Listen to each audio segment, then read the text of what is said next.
అర్జునుడు అర్జునుడు అంటే ప్రాపంచికము. ఒక 50% ప్రాపంచికంగా నీ ధర్మాలు నువ్వు చేయాలి. కుటుంబ ధర్మాన్ని మనం విస్మరించొద్దు, కాసేపు పక్కన పెట్టొచ్చు, కానీ ఆ ధర్మాన్ని నువ్వు విస్మరించకుండా నువ్వు ఎప్పుడైతే పాటిస్తావో అక్కడ ఏమొస్తుంది అంటున్నాడు ఆయన.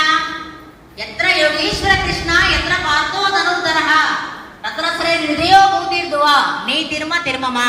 అంటే ఆ యోగీశ్వరుడైన కృష్ణుడు లాగా నువ్వు ఆధ్యాత్మికతలో వచ్చి ధనుర్ధారి అయిన అర్జునుడిలాగా ప్రాపంచిక విషయాలలో నువ్వు 50% ఆచరించినప్పుడు ఇక్కడ నీకు 100% విజయాలు, సంపదలు, ఆరోగ్యము, ఆనందము, ఆత్మజ్ఞానము నీకు సొంతం అవుతుంది అని చెప్తున్నాడు ఆయన. ఆ శ్లోకం ఒక్క శ్లోకంలో ఎంత చెప్పారు కృష్ణుడు, ఒకసారి గట్టిగా క్లాస్ చేద్దాం.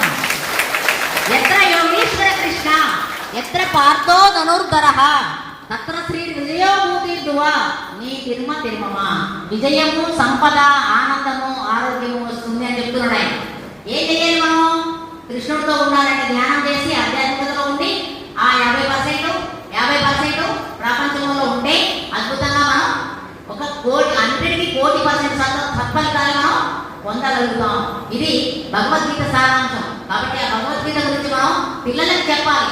ఎందుకంటే మన భారతీయ సనాతన ధర్మం అది. ఎన్ని బయట రాష్ట్రాల వాళ్ళు మొన్న ఒక 3,000 మంది పిల్లల్ని కూర్చోబెట్టి భగవద్గీత శ్లోకాలు చదివించారు.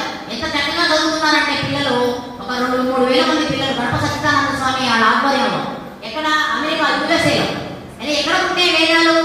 పుణ్య భూమి మన భారతదేశం, తపశక్తి కలిగిన భూమి, వేదాలకు పుట్టినిల్లు మన భారత భూమి, భారత ఖండం. భారతదేశంలో జన్మ తీసుకున్నందుకు మనకు మనమే గర్వకారణం. ఒకసారి గట్టిగా క్లాస్ చేసుకున్నాం.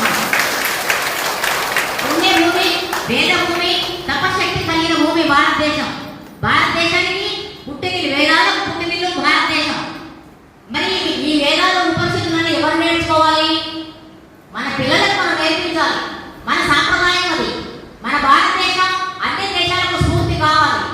బుద్ధ భగవానుడు జన్మనిచ్చిన మన భారతదేశం బుద్ధికి, శాంతికి, అహింసకు, ఆధ్యాత్మికతకు, ప్రపంచ దేశాలకు మార్గదర్శకత్వం వహించాలి. విశ్వమంతా బుద్ధత్వం ప్రతిఫలించాలి అంటున్నాడు ఇవాళ మన మోడీ గారు. మోడీ గారు ఒకసారి క్లాస్ చేద్దాం. 45 గంటలు ధ్యానం చేశాడు ఆయన. 150 కోట్ల ప్రజల్ని సంరక్షించే మనిషి ఇవాళ ఇక్కడ వివేకానంద స్టాట్యూ దగ్గర 45 గంటలు ధ్యానం చేశారు. ధ్యానం అంటే ఎలా? ప్రాపగండ అయిపోయింది ఇవాళ. మీడియా, సోషల్ మీడియా, పేపర్లు ప్రతి ఒక్కరు చెప్పుకుంటున్నారు ఇవాళ ప్రధానమంత్రి 45 గంటలు ధ్యానం చేశారంటే. మనం కూడా తెలుసుకోవాలి. ఆయనకే కుదరలేదు, మనం ఎందుకు చేయకూడదు అని మనం పట్టుకోవాలి. ప్రతి ఒక్కరికి చెప్పాలి ఈ విషయాన్ని. అదే పత్రిక గారు ఆలోచన చేసింది. ఆత్మజ్ఞానయుత మేధావులు పరిపాలన చేసినప్పుడు ఇక్కడ భారతదేశంలో పరిపాలన అద్భుతంగా ఉంటుందని చెప్పాడు. గురువులు, శిష్యులెల్లా పరిపాలనా పరులు, పారమార్థికులుగా ప్రబలిలేని సంఘం ముందు సుఖము, శాంతి వర్ధిల్లును వాడి కాంపహంస కాళికాంబ అన్నాడు వీర బ్రహ్మేంద్ర స్వామి. ఆత్మజ్ఞానయుత మేధావులు పరిపాలన చేసినప్పుడు సంఘంలో సుఖము, శాంతి వర్ధిల్లుతుంది. ఎందుకంటే ఒక గుడ్డివాడు మంచివాడికి దారి చూపించలేడు. ఒక మంచివాడు